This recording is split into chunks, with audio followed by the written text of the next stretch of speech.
to. So tayo po ay pupunta sa salita ng Panginoon. Noong Sunday, previous Sunday, ang pinag-usapan natin, the life of Job.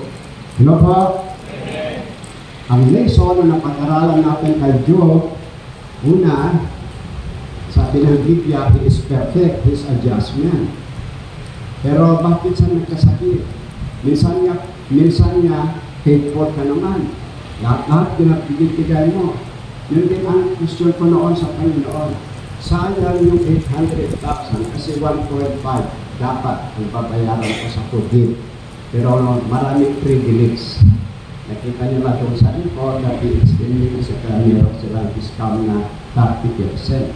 So, at maraming mga pastor din naman na tumulong. Sabi ko, sayang yung 800,000.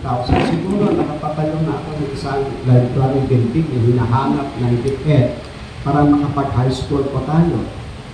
Yun ang problems din natin sa Region 1. Sa ibang region, walang library na ganito. Meron lang computers, pero sa Region 1, iba. So, bihira lang ang mga Baptist churches na nagkaroon ng academy. Sa totoo lang, sa lahat ng Baptist Academy, tayo lang sa Rosario ang nagkaroon ng permanent license. License from the church. Hello po? Yung iba, permit. Yearly sila nag-renew. Tayo, hindi na. Kaya minsan lumalaban ako sa DepEd. Okay, so... Okay. So, nakita natin, faithful sa, bakit, ang question doon, bakit inalaw ng Panginoon? Yung dinusip ko sa Panginoon, Lord, bakit? Pero naisip ko yung buhay ni Job. Si Job pa nga hindi nag-complain. Job justified God. Ano po? Sabi ni Job, naniniwala siya na alam ng Diyos ang kanyang ginagawa. Amen? Bukod sa nawala ang kanyang kayamanan, nawala ang kanyang mga anak, nagkaroon din siya ng physical torture, skin disease. Pero hindi pa rin siya nag-give up. So ang reason natin doon, ang target ni Satan na sisirahin ang buhay ay ang mga Kristiyano faithful na naglilingkod sa Diyos. Hello po? Hello? Ikaw ang target. Pero ang reason dito, ang diablo ay hindi magtatagumpay kung hindi ka susuko. Siya rin ang susuko. Hello po? Ang galing nyo. Galing nyo. So, pangalawa, na nakita natin doon sa buhay ni Job, nakita natin sa hindi, ganyan.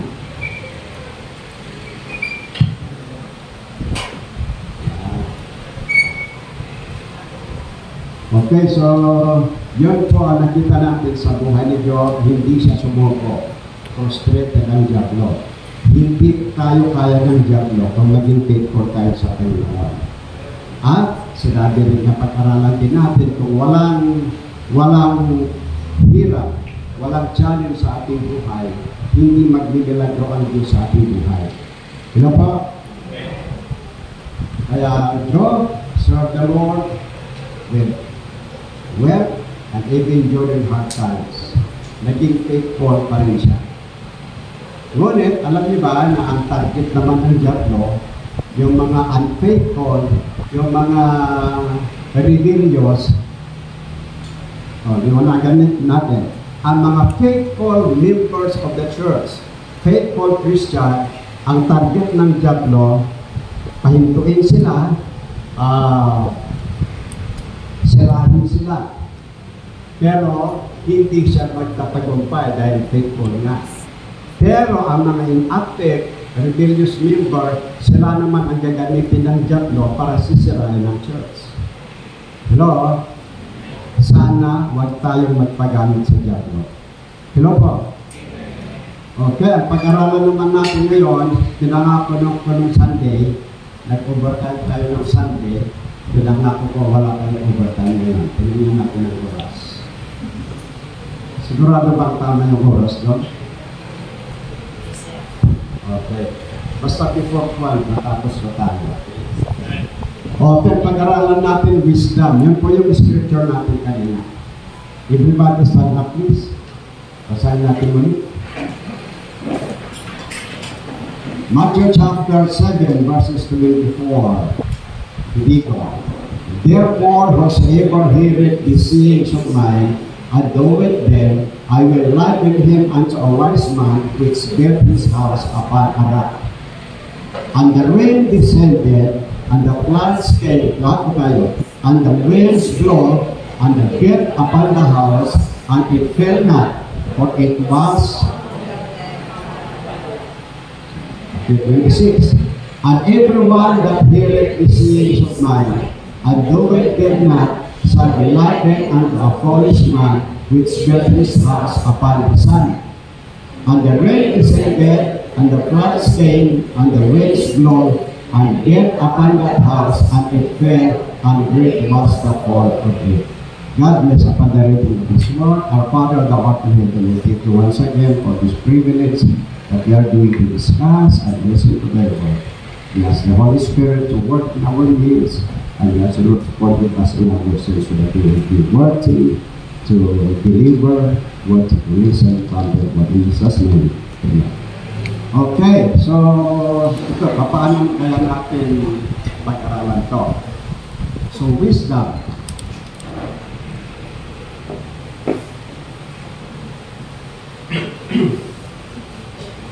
One of the nutritionist expert, yung wisdom ang pinag-usapan natin. Alam niyo ba na ang wisdom, maraming areas yan ina-apply. Hello pa? Maraming areas ina-apply yan. One of a nutritionist expert says, only the intelligent people can eat food by principle, not by the feeling. That is why most of them are living with a good health. Tama po yun. Yun ang unang itinuro sa amin sa PhD in medicine. Alam niyo ba kung saan galing ang sakit? Galing ang kamatayan dahil sa pagkain.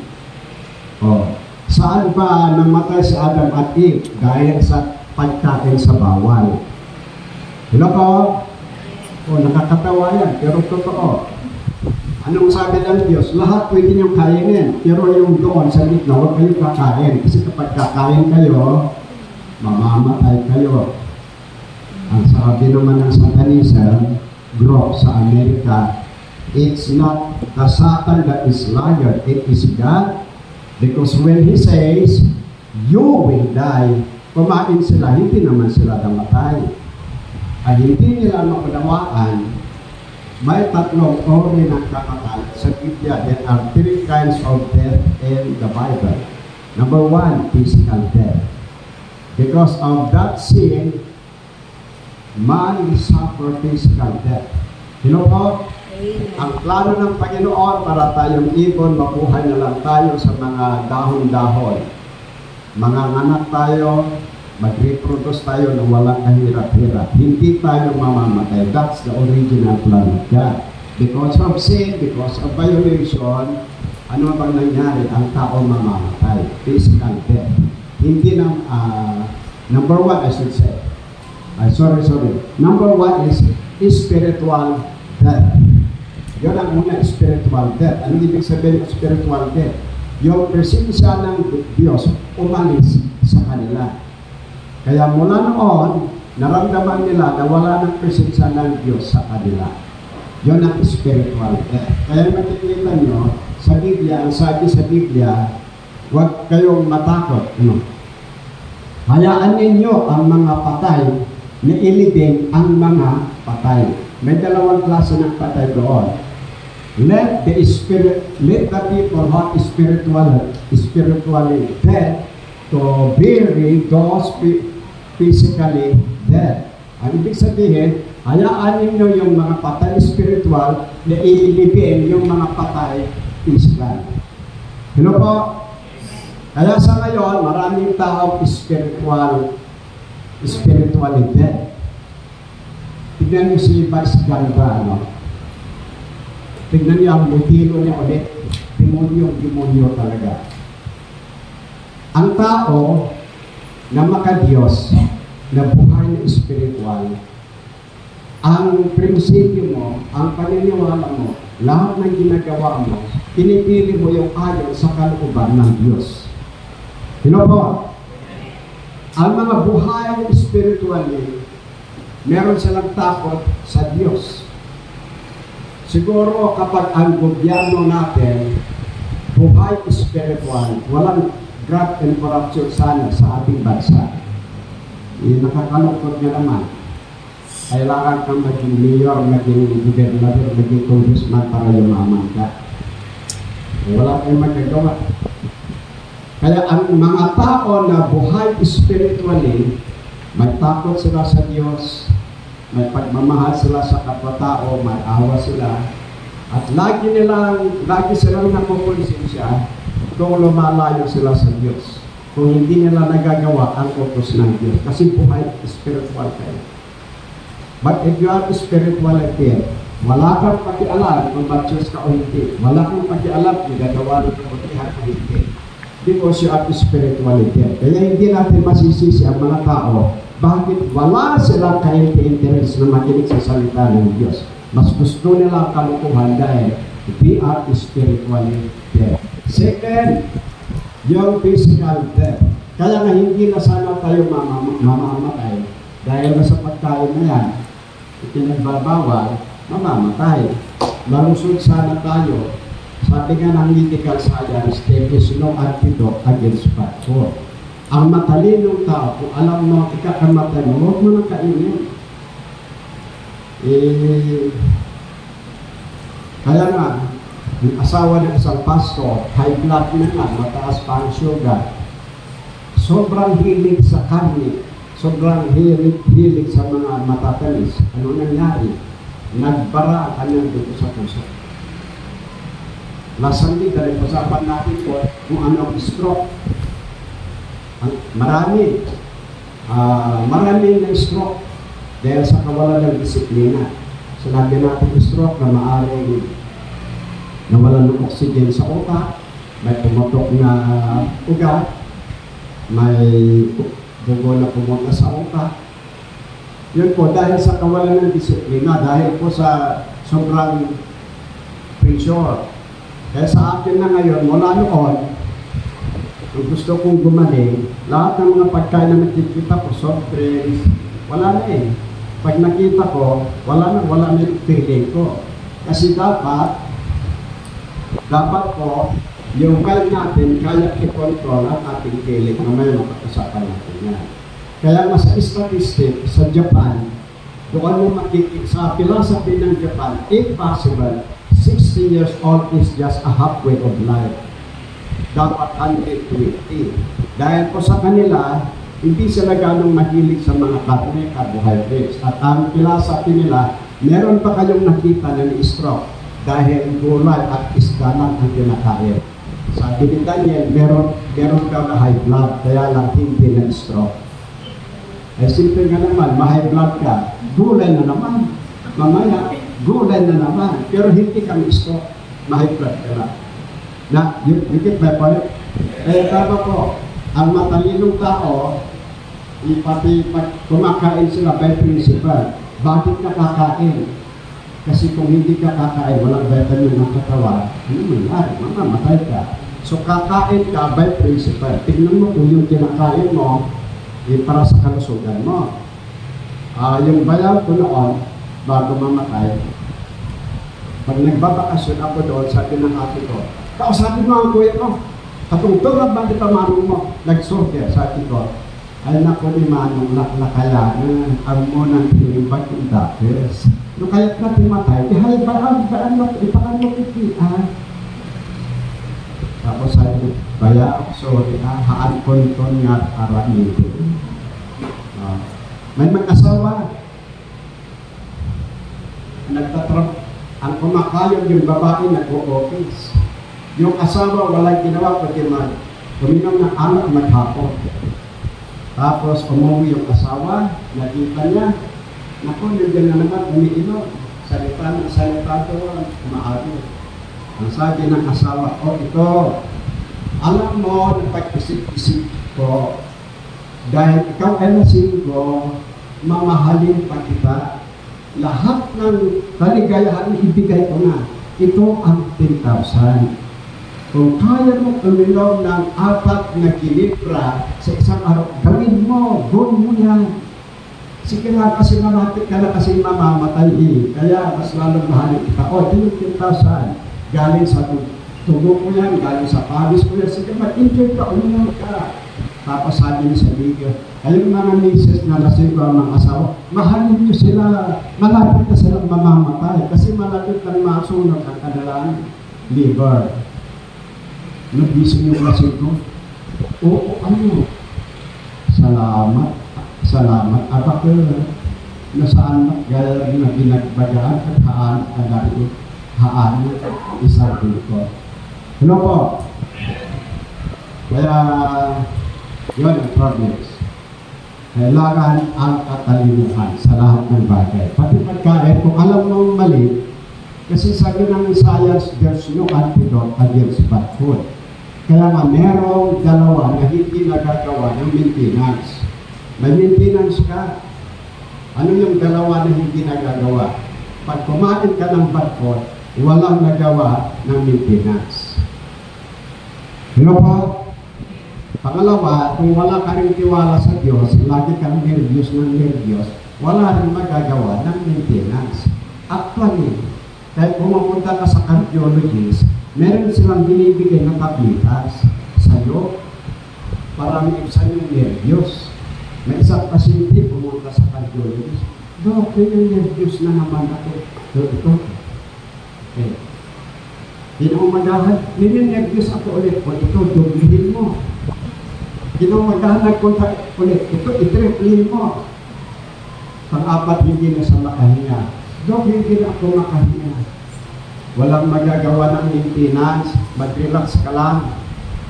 Hello po? Pag meron ka ng maintenance, at wala ka naman kinaing bawal, kahit tumaas ang dugo mo, hindi ka maatake, matiwala ka lang sa Diyos. Hello po? Yan ang Christian. May mga type din sa akin, bakit kaya iba ang pakiramdam ko?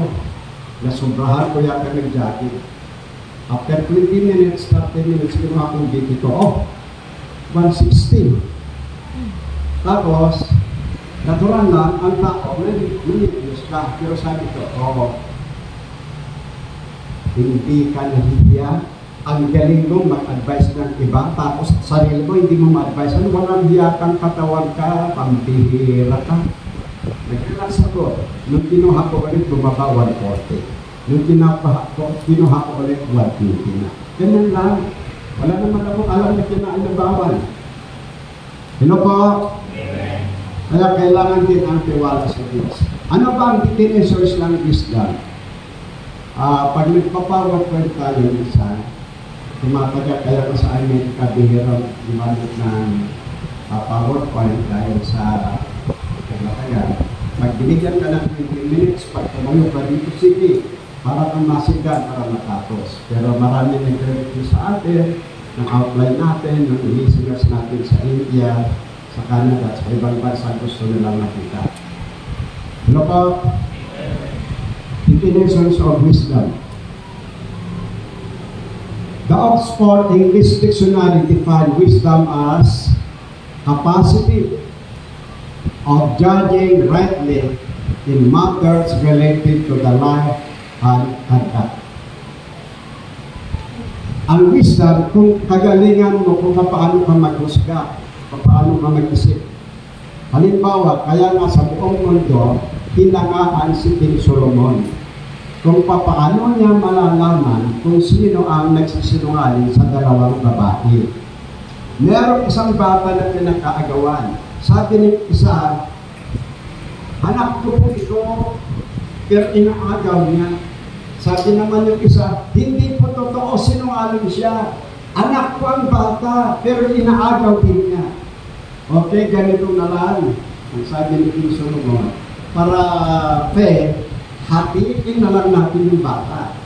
Gusto niya pa ganyan o pa ganyan. Pero sabi yung babae, okay, no sir, wag na po. Para hindi mamatay yung bata, para mabuhay lang yung bata, mahal ko ang bata, ibigay na lang ninyo sa kanya. Pero yung isang babae, pumayag na hatiin na lang yung bata. Sabi ni King Solomon, wala kang pagmamahal sa bata, meaning hindi mo anak yung bata. Binigay doon sa hindi pumayag na hatiin yung bata. Hello po? Doon naging popular ang wisdom ni Solomon. Alam niyo ba mapatalinong tao? Hindi tayo basta-basta naghuhusga sa nakikita natin. Dahil ba nga nakita lang tayo, nag-embrace lang siya, wow, iba mo yun Palibhasa na hindi ka nasanay. Sa Amerika, siyempre, hindi mo may iwasan yung nasa Biblia kasi yung holy kiss. Yung lahat-lahat.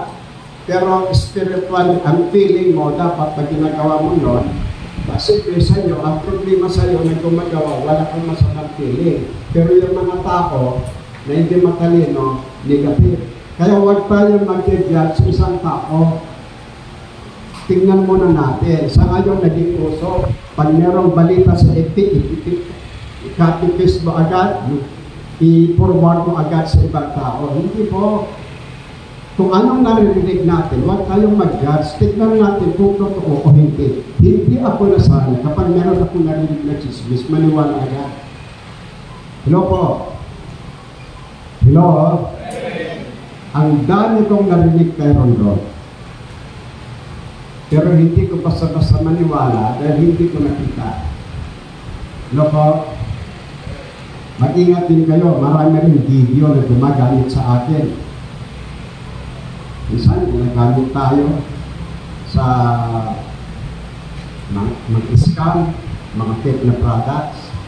Kaya yung iba nag-judge, wala na si Gayoto, ganito. Kaya ang ginawa ko, nagbigay pa ako ng sa public, warning to the public. Please don't relate any videos that you can see from FB unless the video mention 0917-505-3049. Lagi itong nilimension niya. Pag wala yan, hindi ako yung video. Take yung it-depends. Sa ngayon, marami na. Kaya hindi tayo basta-basta nag-judge sa isang tao. Yung mga nakikita natin, hindi tayo basta mag-judge. Hello po? Ganun pa nga, siyempre, sa ganyan ng Biblia, siyempre tayo mga Kristiyano, nandiyan tayo ng advice na stay away from the appearance of evil. Hindi nga masama yung ginagawa mo. Kaya lang yung appearance mo, parang hindi maganda. Subukan nyo. Mag-short kayo ng hanggang dito. Sa public, sige, mag-short ka. Wala kang masamang balak. Hindi ka nanunukso. Wala kang masamang balak. Tama yan. Sa puso mo malinis. Pero do you think kaya na ang mga lalaki na tumitingin dyan? Do you think kaya na kahit ang mga babae sasabihin sa iyo, wow, nagpapakita yan ang motibo. Tapos sabi, kaya nga kayo binabastos eh. Dahil sa hindi magandang pananalig. Nakita ibig mo sabihin. Siyempre tayo mga Kristiyano, stay away from the appearance of evil. Maaring maganda yung puso mo. Subukan mo. Kristiyano ka, pero yung buhok mo hanggang dito.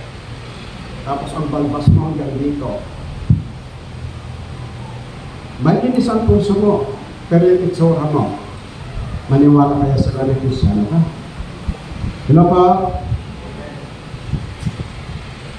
Dok, nabalitaan ko naghahanap kayo ng katulong. Meron akong nakita masipag, kaya lang bakla hanggang sa bayan yung buhok.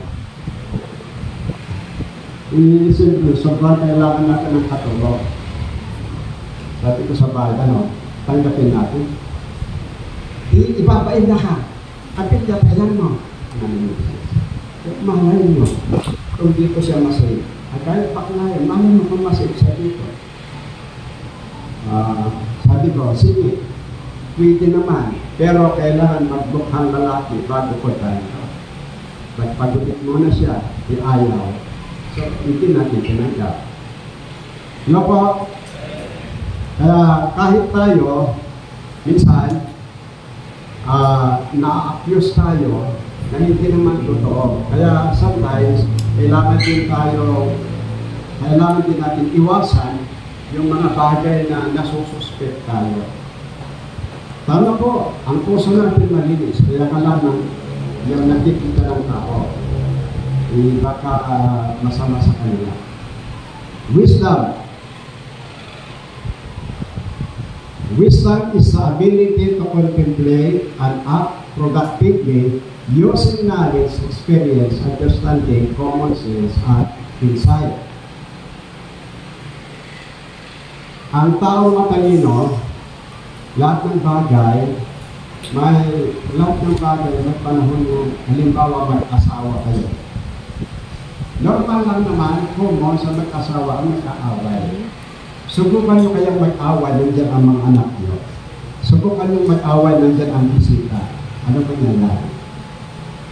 Kaya pwede naman natin i-postpone. Kami naman kayo nagsisabi ko sa ating ngayon, wag po na tayo mag-away. Mamaya hapon na lang o kaya bukas, i-schedule natin yung away. So hindi kami nag-away kasi sa atin. Dahil nga sa hinahanap ko yung medyas, hindi ko mahanap. Pero after the service, wala na yung away. Hello po? Natural lang yan. Kaya ang ibig kong sabihin, pwede natin control ang mga bagay kung matalino po tayo. Hello po? Pinoprotektahan din natin ang ating dignity. Wisdom is the application of knowledge. Yun naman ang definition ng philosophy. Knowledge is information, application is wisdom. Kung alam mong masama, huwag mong gawin. Sino po? Kung alam mong mabuti, yun ang gawin mo. Kaya application of knowledge. Kaya nga tayo nag-aaral para alam natin kung ano ang Diyos, ano doon. Bilang Kristiyano, alam mo ang responsibility mo, alam mo ang dapat hindi mo gagawin dahil anak ka ng Diyos. Kung matalino ka, i-apply mo ang iyong kaalaman. Sino po? Kaya halimbawa, sa academic naman, abogado, maaring top-notcher pa yan. Pero nung humawak ng kaso, sabi sa classmate, ano kaya gagawin ko dito? Anong description ang gagawin ko? Sabi ng classmate, top-notcher ka, marunong lang ako mag-memorya, pero yung practical, hindi ko alam. Kasi sa law, sa legal, kapag yung ginawang kaso, ay walang ebidensya na dismiss. Halimbawa, rape case. Okay, ititibanda mo yung lalaki ng rape. Ang problema, kasi ang sabi ng abogado, kung gawin natin attempted, mahina. Kung ginawa natin frustrated, mahina. Ang gawin natin rape. Kapag kinasuan natin yung rape, mawarang agad, makukulong. Ang problema, rape na yung kaso. Ngayon, nung pinamedical yung babae, wala naman nangyari. Na-dismiss ang kaso. You understand what I mean? Yun ang application. Kahit na sa medicine, pinag-aaralan mo yung mga gamot, kaya lang, dapat alam mo rin yung limit. Kasi lahat ng mga scientific na gamot may limit yan. So, application of knowledge. Sa pananampalataya naman, kung alam mong nakakasira sa faith mo, huwag niyong gawin. Kaya nga tayo nag-aaral ng salita ng Diyos para alam natin kung ano yung Diyos ang Diyos. At alam natin ano yung dapat natin gawin at ano yung dapat natin gawin. Pag alam mo na ang tithes ay pag-aari ng Diyos, alam mo na ang tithes ay kailangan ibigay mo sa Diyos. Alam mo na sinabi ng Diyos na kapag hindi mo ibigay, magnanakaw ka. Kung matalino ka, ibigay mo. Pero po, ang sabi ng Biblia, pag ibigay mo yung ikapuno, God will open the windows of heaven. Kung matalino ka, gawin mo. Yan ang application na sinasabi. Ang sabi ng Biblia, huwag natin kalilimutan ng araw na pag-tipon-tipon natin. Alam mo yan, kaya huwag mo nang kalimutan, walang mas importante pa. kundi yung worship. Maliban lang kung nasa gobyerno ka, wala tayong magawa. Nasa gobyerno ka. Kaya yung mga members natin na detective, mga police, mga nurses, simple duty nila, wala tayong magawa doon. Pero that is what we call beyond their control. If your absence is beyond your control, nauunawaan ng Diyos yan. If your absences is under your control, doon mo, under your control, and that is your sin. Yan ang kasalanan mo. Kaya mo unahin ang Diyos, bakit hindi mo inuuna? Sino po? Kaya ng application of knowledge. The characteristics of wisdom. Ano ba ang characteristics ng wisdom?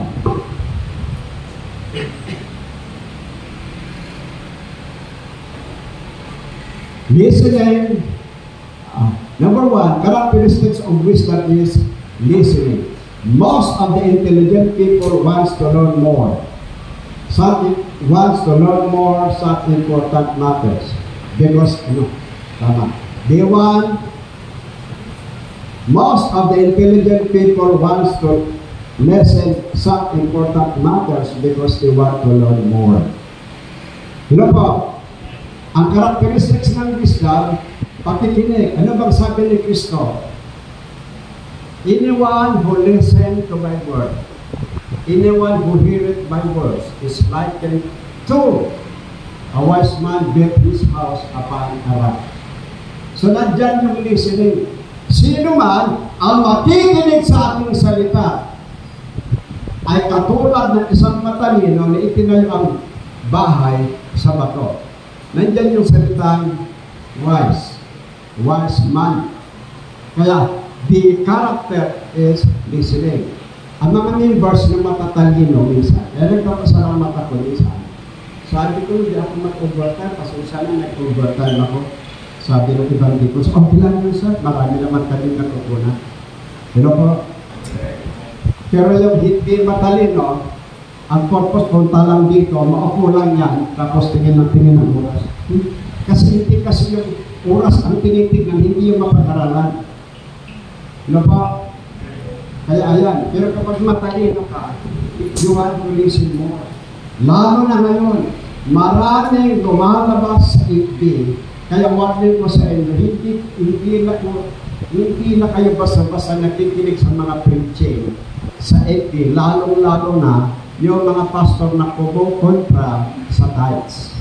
Laging sinasabi, yung mga pastor na nagpapayaman, pinagkikitaan ninyo yung mga member. Kung pera kailangan mo, bakit mag-business ka na lang? Matatalino yung sumagot. Sabi na, ay pastor, siguro frustrated ka. Siguro lahat ng panalangin na hindi sinasagot ng Panginoon. Yung pastor namin, ginagamit ng Panginoon, piniprisa ng Panginoon, bakit si Solomon, pinayaman ng Diyos? Hindi naman masama na yaman yung pastor, dapat lang. Sabihin mo, nag-preach ka, God will provide your needs. Pero hanggang ngayon, hindi naman God is not providing your needs. Baka hindi pinapakinggan ng Panginoon ang panalangin mo. Kasi ingit ka sa mga pastor. Yan ang matatalin ng member. Pero yung mga butong member, tama yan, dapat yan, maraming pastor na nagpapayaman lang. Ano kaya? Kapag ang ginagawa ng pastor, itinuturo yung hindi totoo, yun ang sasabihin natin.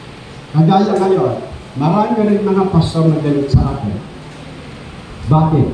Inaatake ko yung mga pastor na pumunta ng Amerika, rinireport nila na meron silang sinusuportahan ng 80 missionaries at meron 100 missionaries at kailangan nila kahit $500 lang yung isang missionaries. Pupunta sila sa ginagawang project, kung kani-kaninong project pipicturan, doon sila kumikita, kaya nagkakaroon sila ng mansyon. Totoo na merong nangyayari yung ganyan. Pero hindi sapat yun na hindi tayo maniwala sa tithes. Po, meron talagang ganun. Kaya sa akin, kahit na simple lang yung building, basta honesty naman. Pero po, okay lang na yumaman ka, basta tama lang ng pagyaman. Hindi masama ang yumaman, basta kasama ang Diyos sa plano mo. May mga mayayaman lang kasi, naka-abroad na yan, nakalikot na, wala na yung vision para sa Diyos. Pag mag-abroad ako, tatulungan ko ang Kalooban Church namin. Pero napunta sa Amerika, wala na yung church. Pagay lupa, bahay, iiwan mo rin ang lupa, iiwan mo rin ang bahay, punta ka sa langit, ano ganito mo. Previously, may preaching tayo, kung ikaw ay pinayaman ng Diyos, kasama doon yung agreement. May plano siya. Kaya kayo maman para makatulong ka sa ministry. Hello po? Kaya listening. Pangalawa, intelligent people love corrections. Meron isang member, sabi niya, kaya ako huminto sa church. Ako na lang ang laging tinatamaan ng sermon. Ako na lang palaging pinapuntir niya. Ay bakit sa nagkikaalam sa buhay ko? Kung patungit-tungit ako minsan-minsan, kaligayahan ko naman yan eh. Yun, saktan. Di atin lang ako sa Diyos nung may time ako. Yung isang member naman sabi niya, nagpapasalamat ako dahil noon inactive ako. Noon wala akong kagana-gana pupunta sa church. Salamat sa mabigat na preaching. Dahil doon ginagawa ko ng Panginoon. Dahil sa koleksyon na yan, ito ang buhay ko, linis ng Panginoon. Hello po? Alam niyo sa preaching, sa akin mismo ayaw ko yung review. Hindi ko ugali yun. Pero, sabi nila sa pastoral theology, ang ama na care sa mga magulang, kailangan mo pagalitan ng anak mo. Kailangan mo istrituan, turuan mo.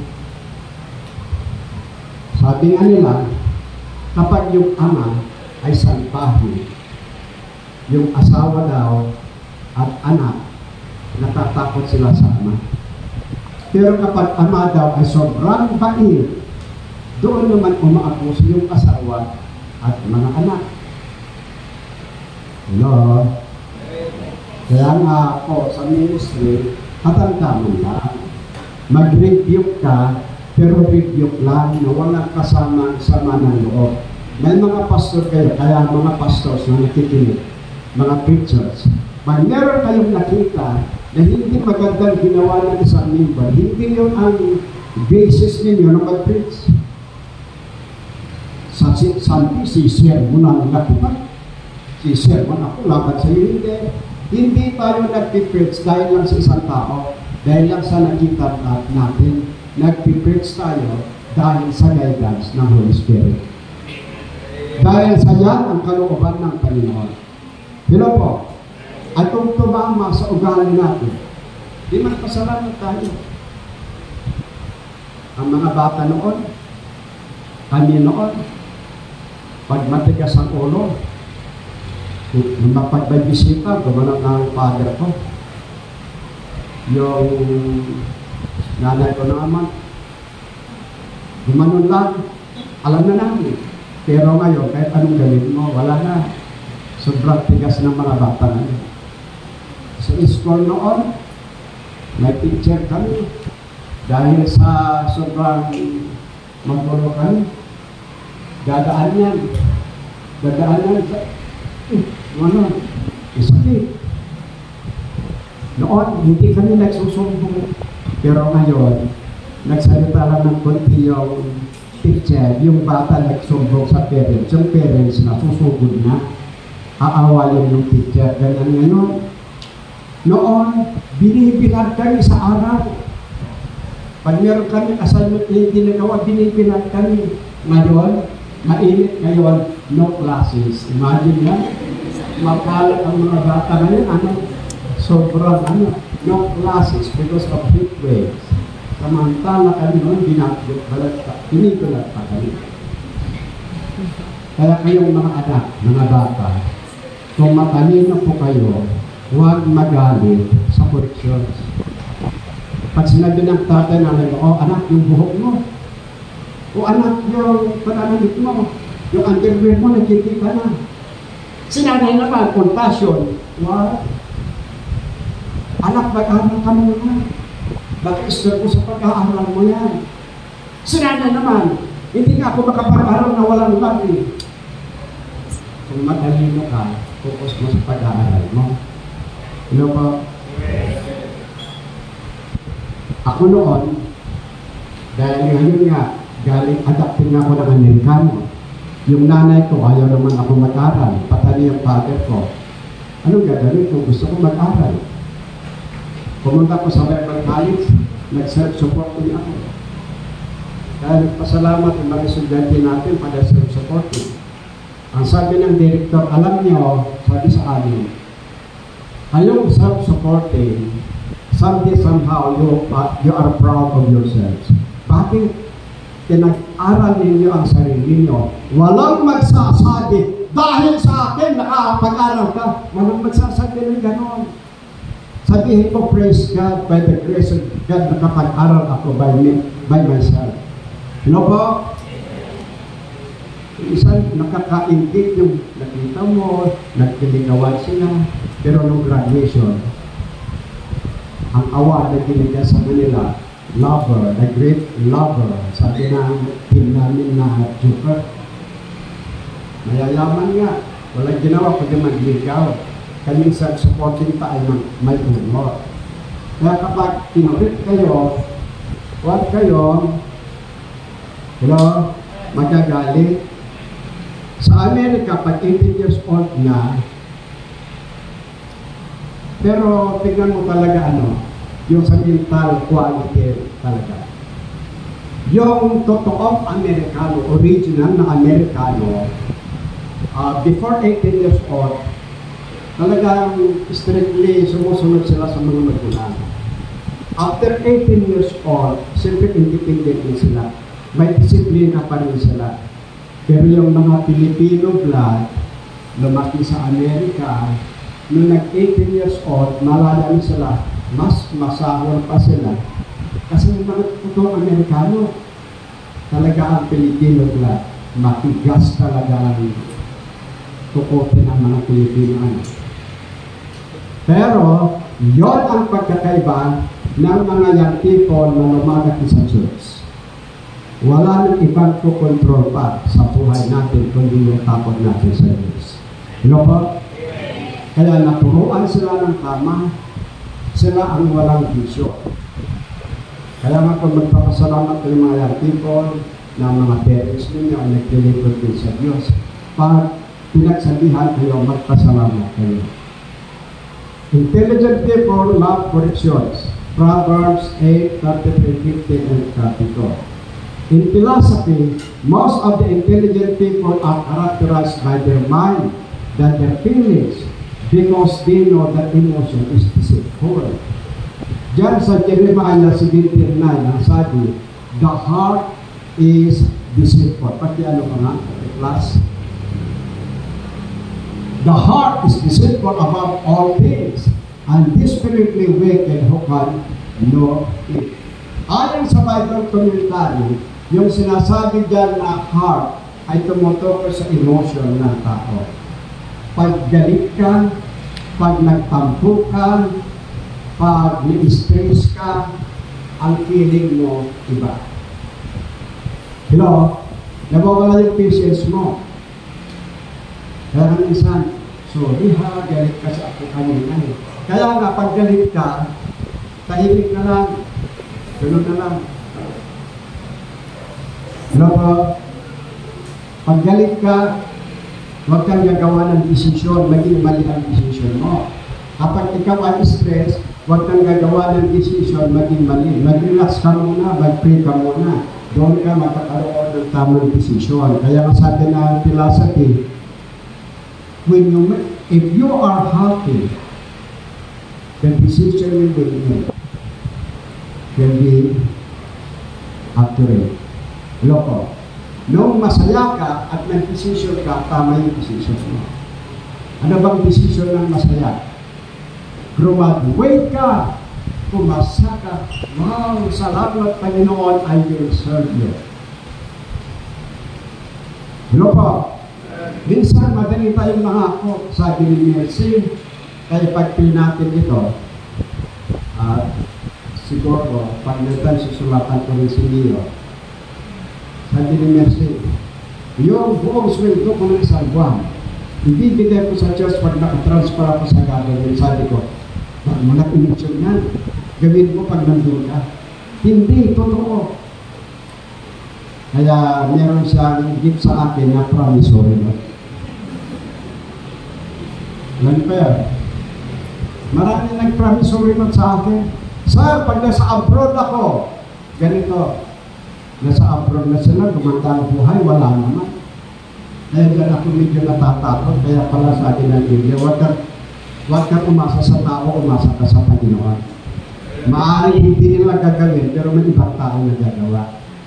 Sabi ko, buti na lang, nandiyan si Jonathan, nandiyan si Brother Bill, nandiyan si Edmond. Ganyan talaga. Kaya, may mga bagay na kailangan i-control ng ating isip, ang ating puso. Wow! Sabi ng isang Kristiyano, ang pangarap ko, makapag-asawa ko ng guwapo, kahit tabang na siya, kahit barong bahagi siya, basta guwapo ipagmalaki ko sa mundo. Liligawan ng guwapo, lasing ko at tamad. Picture-picture. Buong mundo, mga kaibigan. Wow! Friend, ang guwapo ng asawa mo. Very proud siya. After 3 months, buntis na yung babae. Mahal, pwede po bang ibilhan mo ako ng luha? Inasawa mo ako, basta utusan mo ako? Sabi ng lalaki. Nagpos yung babae sa akin. Friend, wala na yung gwapo ng asawa ko, demonyo na ang tingin ko. Sabi ko nga sa inyo hindi tayo na in-love ka. Pag na-in-love ka, kasama ang isip.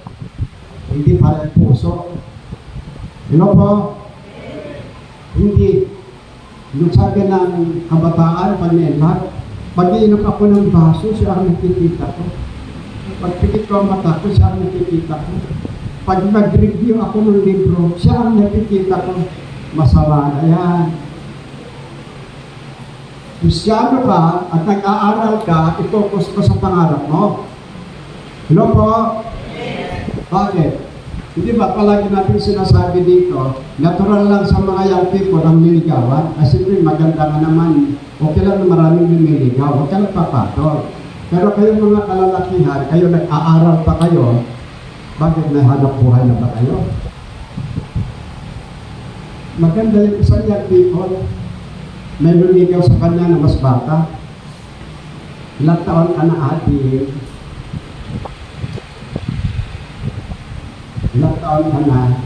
17 years old ako. Kaya lang mahilig ako sa mga 25 years old, mga 26. Sabi naman ni Disney, ayaw ang mag-alaga ng bata.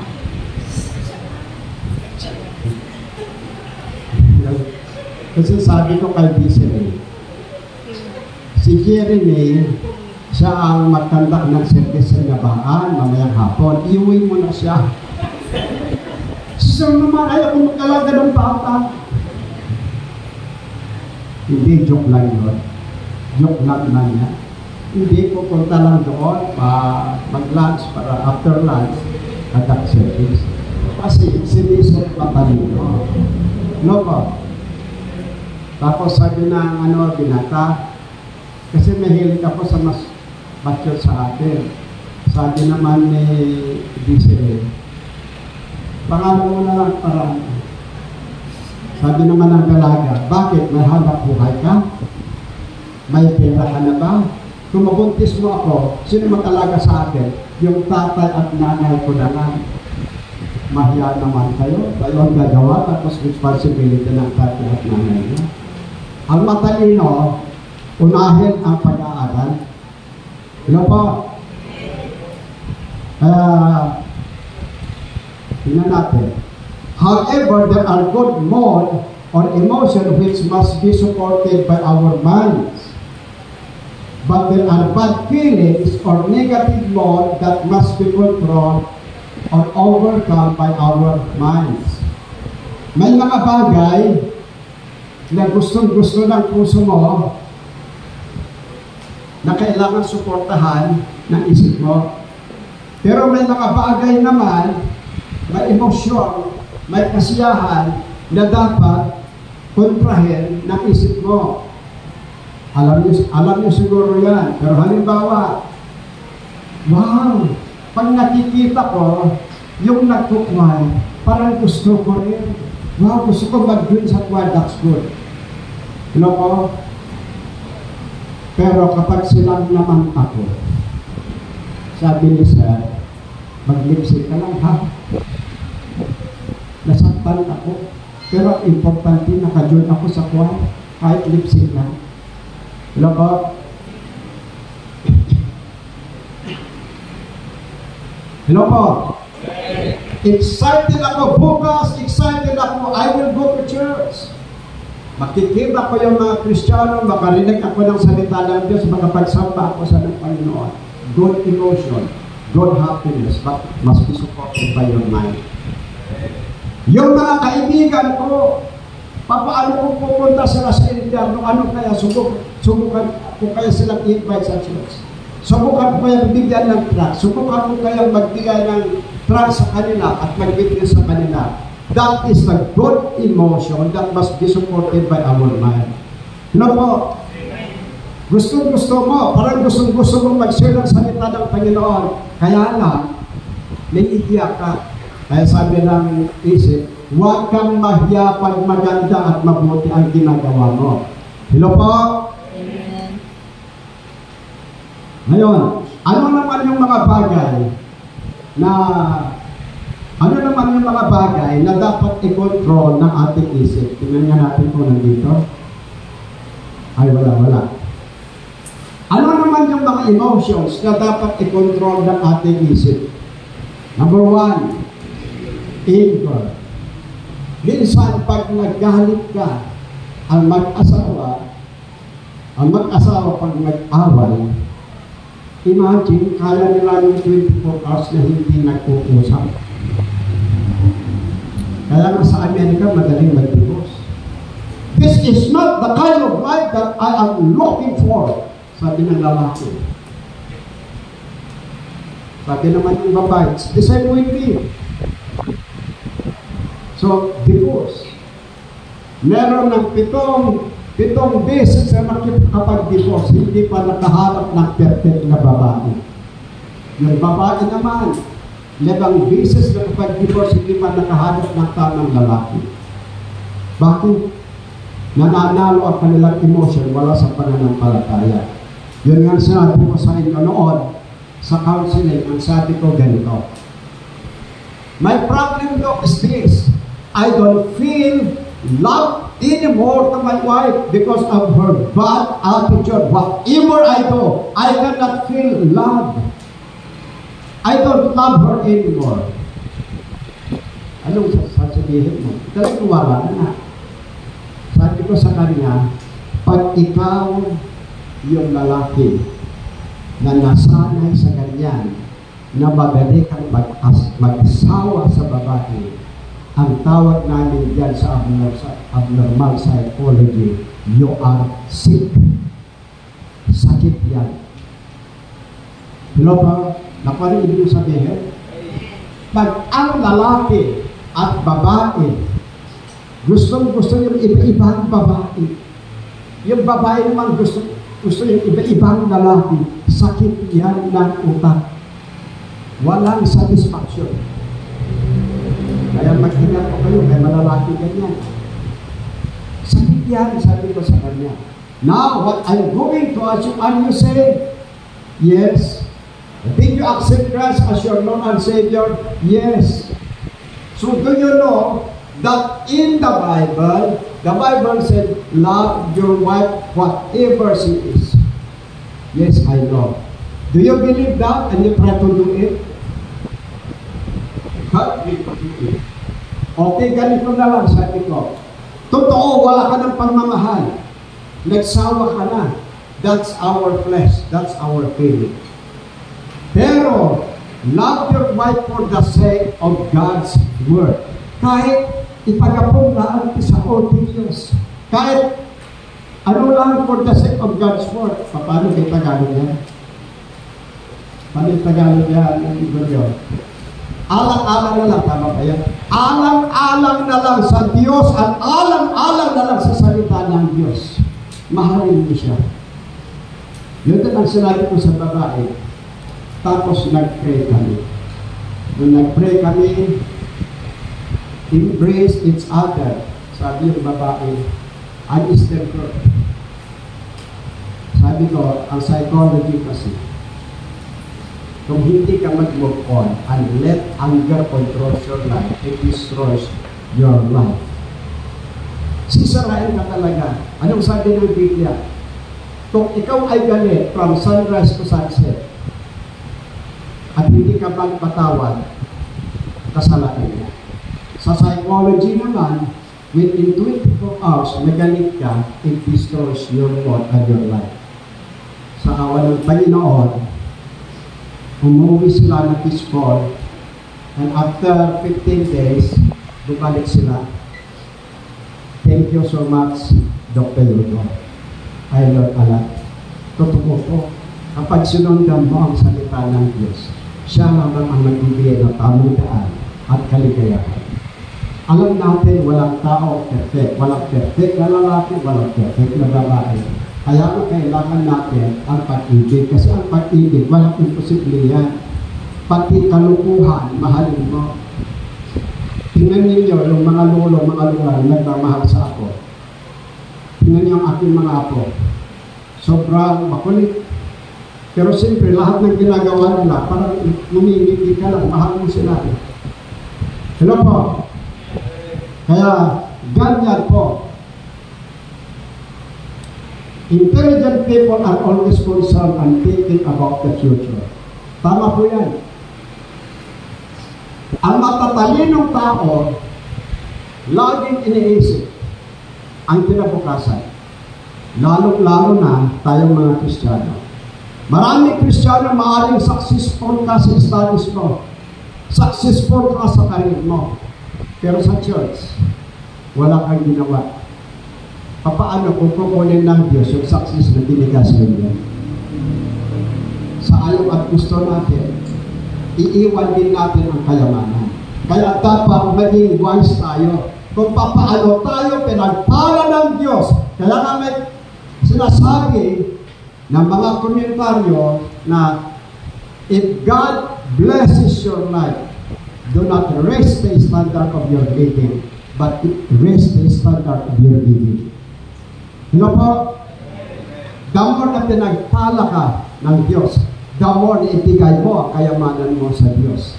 Kaya nga, galit si Kristo sa mayayaman dahil maraming mayayaman walang pagkakataon sa Diyos. Pero sa mga mayayaman na ginagamit ang kayamanan para sa Panginoon, siyempre, nasisiyahan ang Diyos. Tingnan niyo si Solomon, kaya nga pinagpala ng Diyos si Solomon dahil ang kanyang concern kung paano natapusin yung hindi nagawa ng kanyang tatay na pagpapatayo ng magandang temple. Oo nga, huwag kayong masasaktan. Halimbawa, ang gaganda ng bahay natin, pero yung church natin ganito naman. Ano po? So, kailangan balance. Kaya, laging iniisip natin ang ating kinabukasan. Philippians 1:6.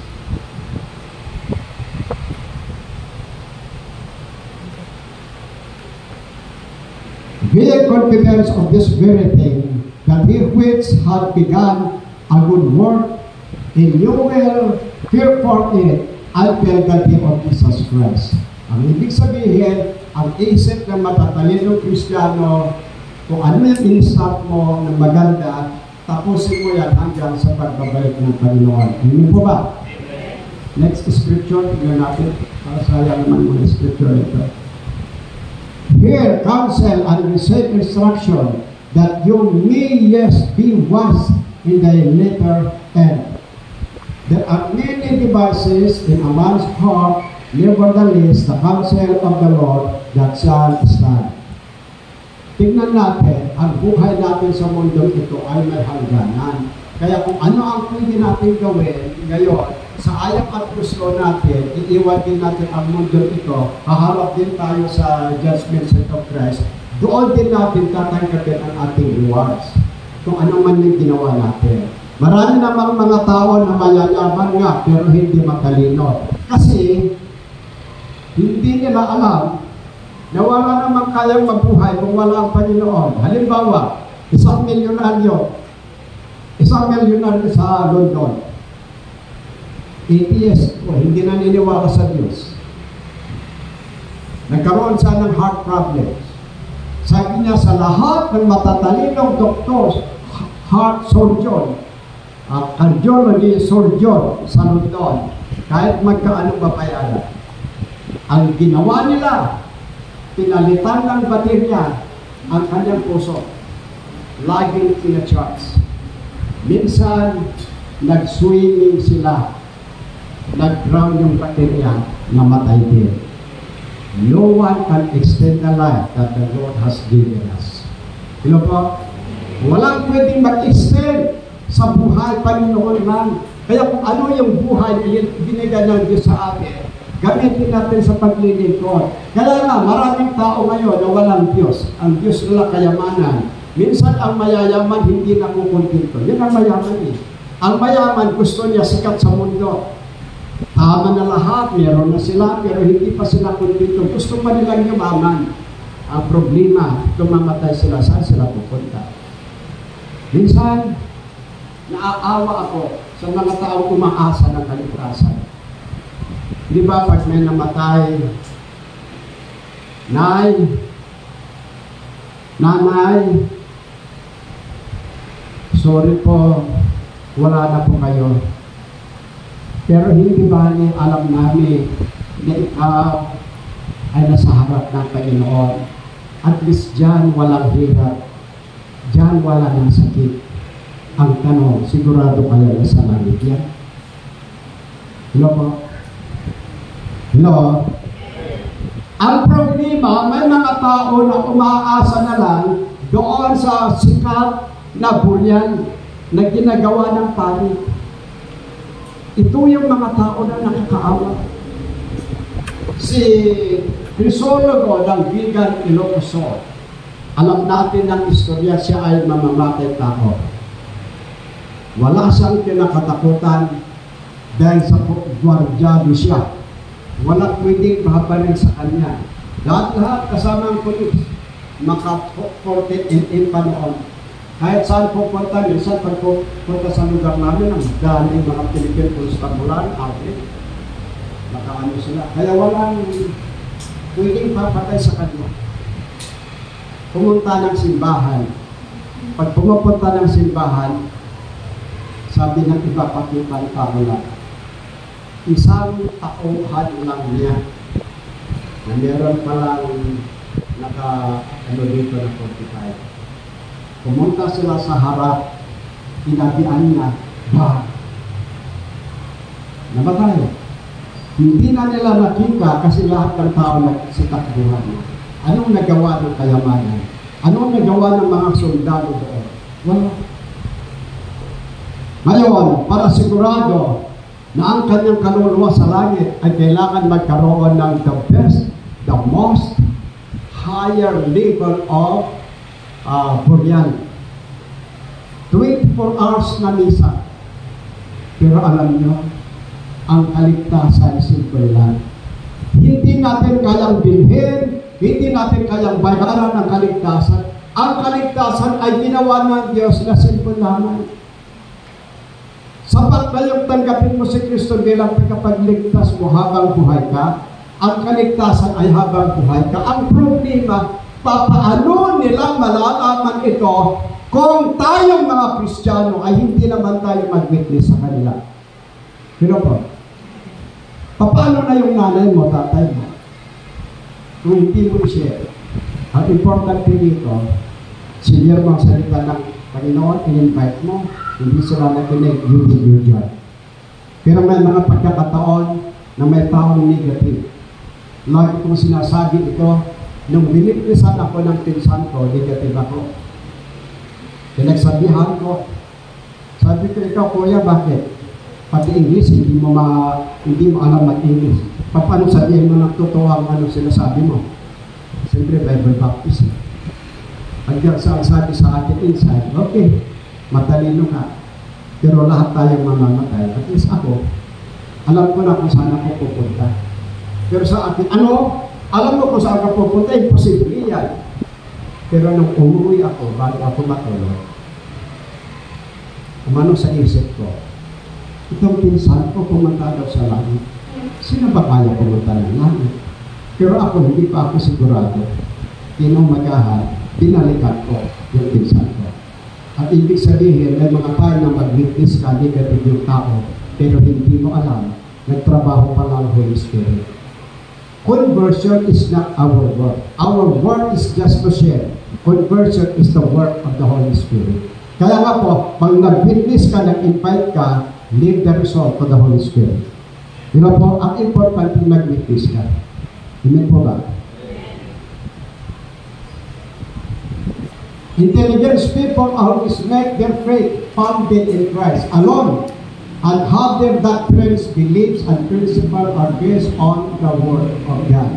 Okay, sabihin natin, ano ang pagkakaiba ng doctrine? Pag sinabi na doctrine, beliefs, at principle. Pag sinabi natin doctrine, ito yung mga major beliefs na kailangan paniwalaan mo. Halimbawa, si Kristo ay Diyos, doctrine yan. 3 persons in one God, doctrine yan. Jesus is the only Savior, doctrine yan. Hello po? We are saved by faith alone, doctrine po yan.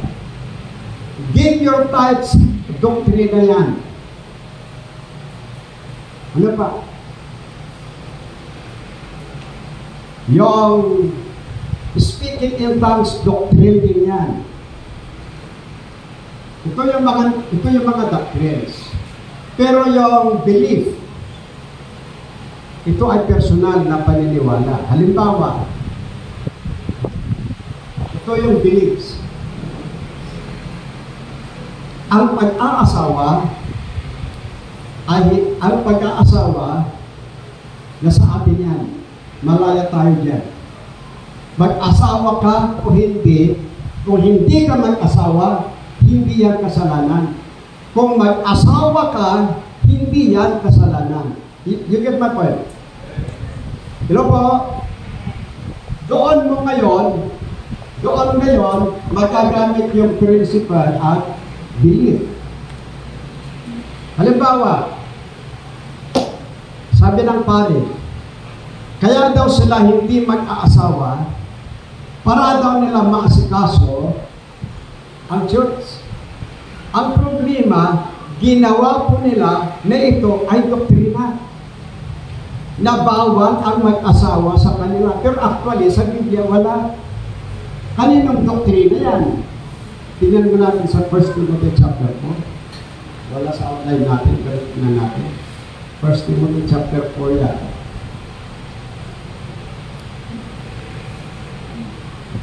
Yan po ay tumutukoy sa belief or principle. Kung mag-asawa ka, kalayaan mo yan. Kung hindi, kalayaan mo na yan.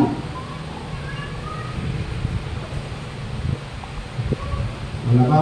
1 Timothy chapter 4 verse 1.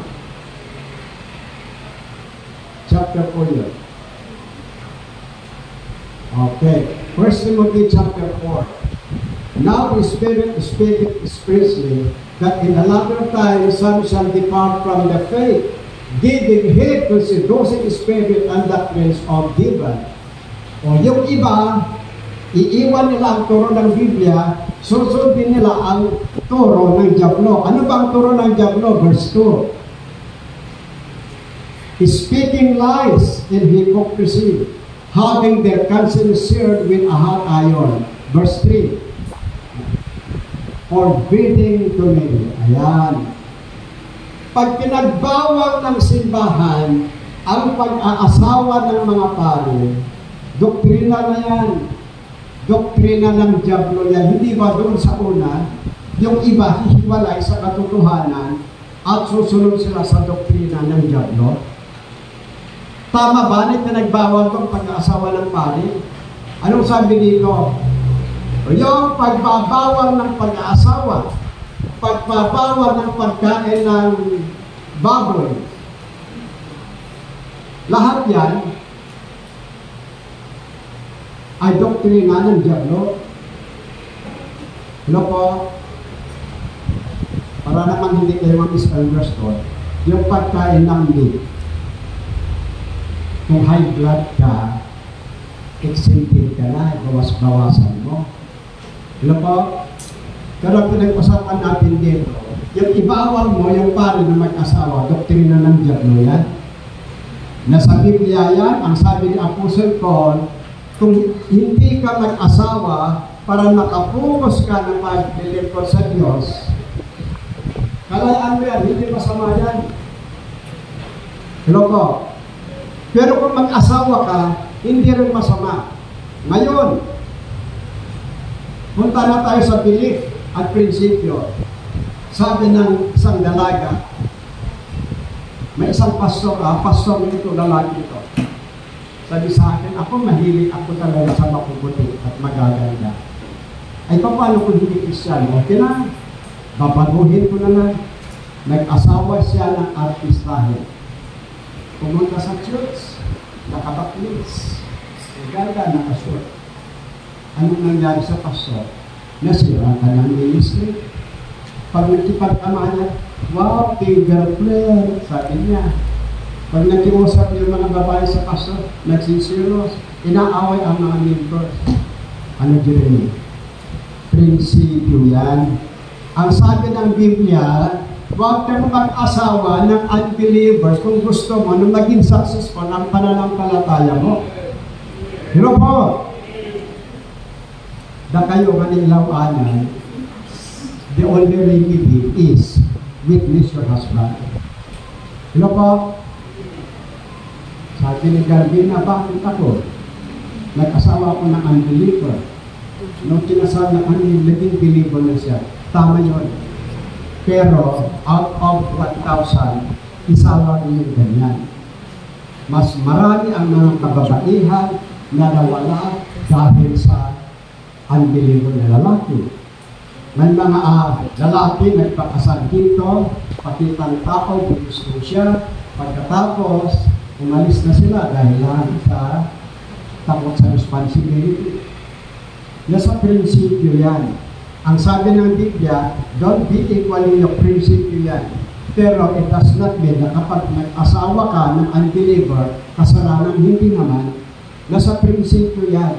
Yan po ay isang prinsipyo, isang paniniwala na kapag sinundan mo, mas makakabuti sa iyo. Hello po?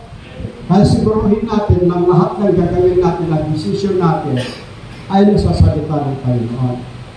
Pag may decision tayo tama. Intelligent people always make their faith founded in Christ alone and have their doctrines, belief, and principles are based on the Word of God. Lahat po na gagawin natin. Nagpapasalamat talaga ako kay Binya. Si Binya, si Hilda, asan ba si Binya? Maraming lumiligaw dyan. Ang problema ay believer. Yung isa, believer na, ang problema na, si Parenter, hindi pa naano yung kasal. Siyempre sabi ko, well, kung ang pagbabatayan natin, ang kaligtasan niya ng Diyos. Si Parenter siya, hindi pa sa Kristiyan. Ngayon na Kristiyan na siya, naniniwala naman ako na kinalimutan na ng Diyos ang nakaraan. Ang problema na lamang, hindi ko kayo pwedeng kasalin. Live-in ang naging labas. Nag-isip si Dinya, pataas, pagitna, pababa. Nag-isip ng ganyan, nag-isip ng ganyan. Ganyan ulit. Tapos sabi niya, wag na muna. Po? Ibig sabihin, tinignan niya, siyempre binata niya sa salita ng Panginoon, na siyempre tinitignan niya yung testimony niya. Po? Yung mga lumiligaw, unbeliever, sabi niya, paano kung sila sisira sa aking pananampalataya? Huwag na lang. Kaya hanggang ngayon, si Tina dalaga pa rin. Hindi niyo ba alam si Hazel? Maraming lumiligaw dyan. May lumiligaw sa kanya na pasto, mayaman, ibang percent na laman. Kaya sana hindi ako sisisirin ni Hazel. Hindi na, siguro, dahil lang kayo, ano ito, matanda akong dalaga.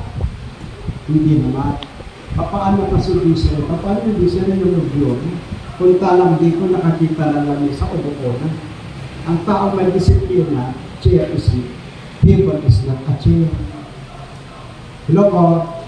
Hindi o kung doon makikita ko, matintiks yung tao. Punta dito, maupo na lang dito. Tapos, nandito sila ng prayer meeting. Hindi sila nag-o-offer, yung lalaki hindi. Pag ako yun, magpasikat na lang sana ako. Sabi ko, Hazel, paano yan? Pero nasa iyo na yan, Hazel. Wala nang problema, malay mo, dahil sa iyo, mas tumaas pa ka na ng palataya. Ibigla na lang, hindi na niya kasama. Po? Hello?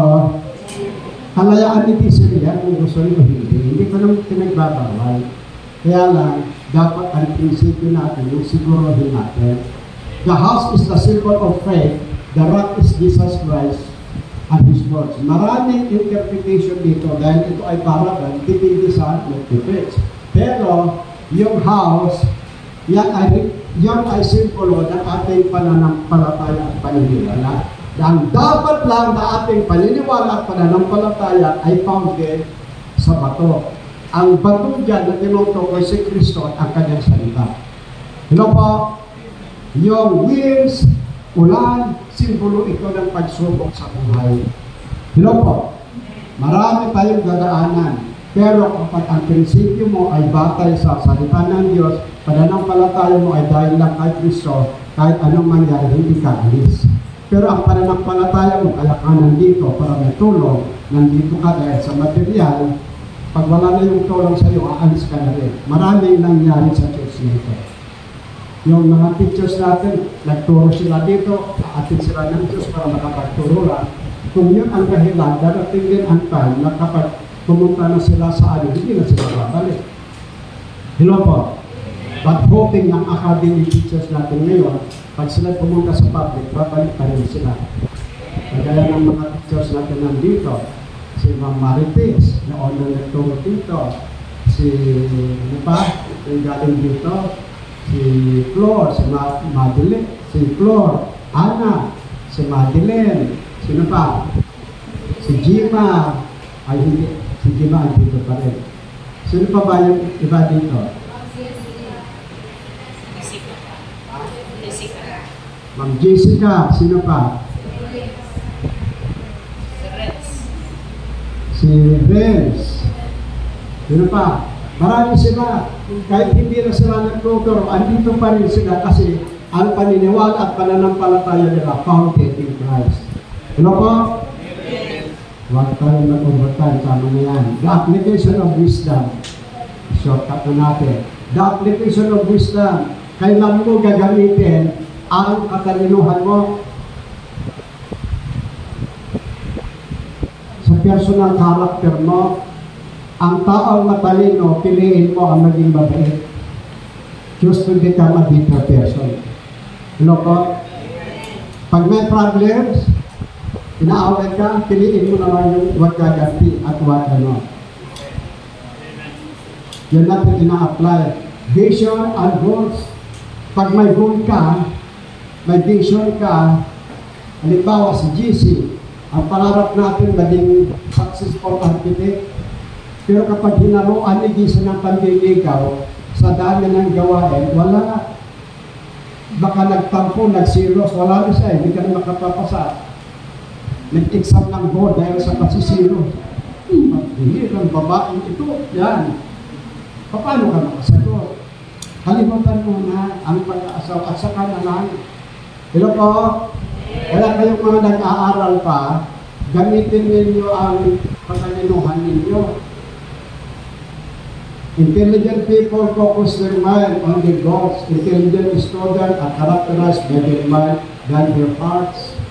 Sa mga Kristiyano may goal ka, nung ikaw ang naging successful, nangako ka sa Diyos, i-focus mo yan. Hello po? Kalimutan mo na yung ibang ano, mayaman sana ako. May nag-offer sa akin, kung sabi, Dok, nakita namin, isa ka ngayon sa isang popular sa IPD, lalo sa health forum, health tips. Sinupara pa ako ng isang food supplements company, nabigyan ako ng 60 to 70,000. Kaya nga lamang, mag-full time ako. Anong full time? Araw-araw nag-video ako, lumalabas, nagsisiminar, nag-picture, kahit saan, nationwide. Pero sabi ko, I'm sorry. Yung ginagawa kong ito ay just a sideline. Tandagdag ko lang sa kailangan ng family at kailangan ng mga missionaries namin. Pero my priority is ministry. You know po, kapag ikaw ang tinawag sa ministry, maraming tukso. Pero nag-focus pa rin ako sa ministry. Ginagawa ko man ito para sa ministry. Madagpunta din dito, kahapon ba yun? Kahapon ba? Madagpunta dito, dalawa, taga-Bagyo. Nag-o-offer sila. Kasi Dok, siguro kapag kayo ang maging leader namin, ganito, malaki million ang kikitayan dito. Pero sabi ko, okay lang kung saan ako ngayon dahil ang focus ko talaga is business. So meron man ako ginagawa ko para dagdag support sa mga missionaries lang. Pero may focus pa rin. Nawawalan ako ng time sa ministry. Kailangan pa rin natin mag-focus sa ating goal. Hello po?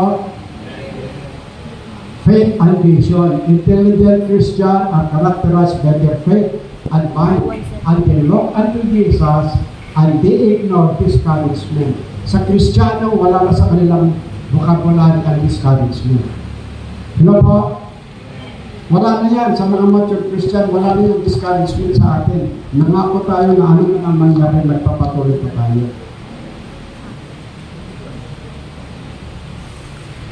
Some commentary says that one of the work of wisdom is patience. There is no shortcut in success. We must learn to wait, to have patience, and hard work is required for victory and success. You know po, kahit sa ministry, kahit sa mga pastors, mga preachers nandinig, ang hirap talagang ministry sa Rosario. Pero ito sa awa ng Panginoon, patience ang kailangan. Sa mga missionaries natin, kay Jeremy, patience lang. Yung ang kailangan natin. Tayong lahat, kung ano man yung pinagdadaanan natin, kailangan pa rin natin ng patience at pagtitiwala sa Panginoon. Gamitin natin ang ating faith instead of our human feeling. You know po, basahin natin last scripture, James chapter 1, 4-12. But let patience have her perfect work, that he may be perfect and entire wanting nothing. If any of you lack wisdom, let him ask of God, that giveth to all men liberally, and upbraideth not, and it shall be given him. Blessed is the man, everybody. Blessed is the man that endureth temptation, for when he is tried, he shall receive the crown of life, which the Lord hath promised to them that love him.